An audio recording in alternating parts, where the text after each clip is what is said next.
Donnez-moi plus de foudre!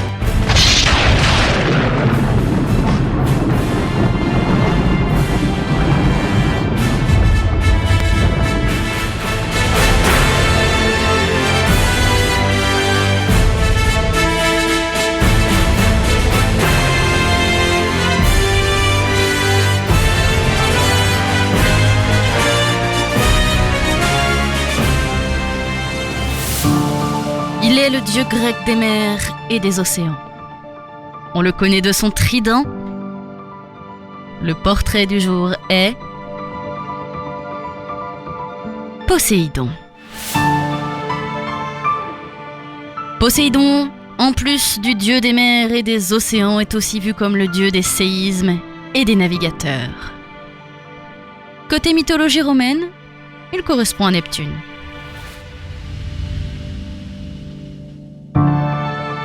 Poséidon est le fils de Cronos et de Rhea.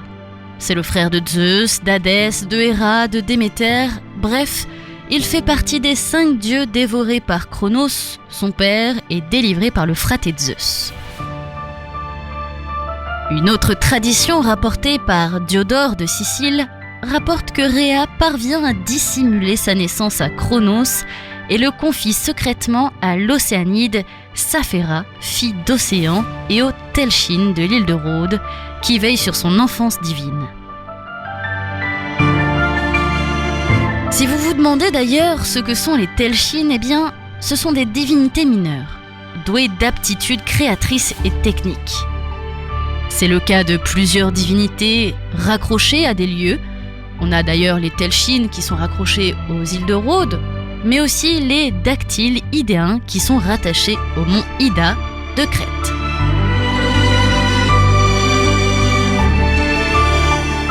Mais revenons à Poséidon. Poséidon est dieu des mers et des océans, mais pas non plus dieu de tous les eaux en général, attention. On connaît par exemple les océanides, des nymphes aquatiques mais non marines. D'ailleurs, nouvelle parenthèse. Pour comprendre un petit peu le tout, il faut savoir que les nymphes sont des divinités subalternes, membres d'un large groupe d'esprits de sexe féminin associés à la nature. Les océanides sont donc les filles de titans comme Océan et Thétis, et ont pour frères les potamoi. Et les potamoi, eh bien eux sont des divinités mineures personnifiant des cours d'eau. En tout, on va compter 3000 potamoi et autant d'océanides. En gros, Océan et Thétis sont pas chômés, quoi. Allez, fermons cette parenthèse, je m'égare un peu trop. Poséidon. Bien qu'il réside dans la mer, eh bien il est toujours compté parmi les dieux olympiens, à l'inverse de Déméter et d'Hadès. Allez savoir pourquoi. Il est d'ailleurs officiellement marié à Amphitrite, une Néréide, donc fille du dieu primitif Nérée et de l'Océanide Doris. Mais visiblement, Poséidon il est un peu comme Zeus, et aime énormément les femmes, qu'elles soient consentantes ou pas. Donc, il va pas mal tromper sa femme. Il n'y a pas que ça qu'il a en commun avec son frère. Et oui, Poséidon compte à son actif également de très nombreux mythes. Malgré son lien avec la mer, il est avide de royaumes terrestres et se bataillera alors certains territoires, avec même plusieurs divinités comme Athéna, Héra ou encore Hélios. Autre point commun avec Zeus, c'est leur attribut. Non, pas cela, ce n'est pas le fait qu'ils soient tous deux des masculins. Non. Lors de la Titanomachie, la grande bataille contre les titans, les 3 frères reçoivent des armes de leurs tontons les cyclopes. Le foudre et ses éclairs pour Zeus, le casque d'invisibilité autrement appelé la cunée pour Hadès, et enfin le trident pour Poséidon. Et selon une hypothèse, eh bien ce fameux trident serait originairement la même chose que le foudre de Zeus, juste avec une forme qui serait particularisée pour s'adapter aux fonctions dévolues à Poséidon. Son trident lui permet alors de soulever la mer, détruire des citadelles, briser des rochers, faire jaillir des sources. Bref, c'est un peu une grosse baguette magique qui explose tout. Mais bon, malgré ça, Poséidon n'en est pas moins soumis à la puissance souveraine de son frère, Zeus. Un jour d'ailleurs, il décide même de s'allier à Héra, qui est quand même la femme de Zeus, mais aussi sa sœur et donc la sœur de Poséidon, enfin bref. Il décide de s'allier à Héra et à Athéna pour détrôner le dieu des dieux. Et bien vous savez quoi ?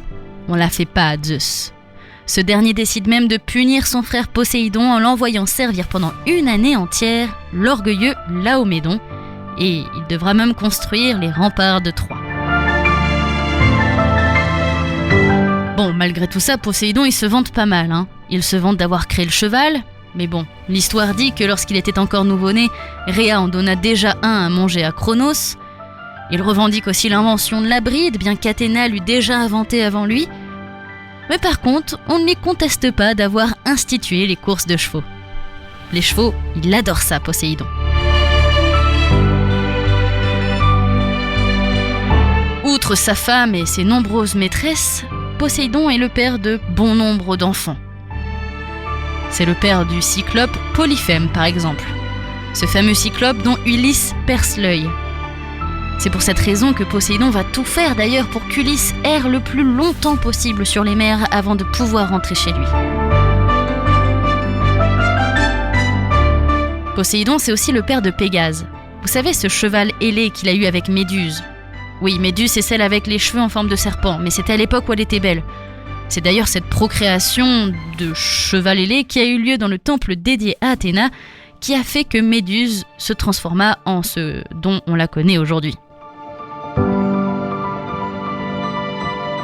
Si le froid de l'hiver vous fait penser à vos vacances dernières dans une île paradisiaque, eh bien sachez que ces vacances, vous les devez à Poséidon.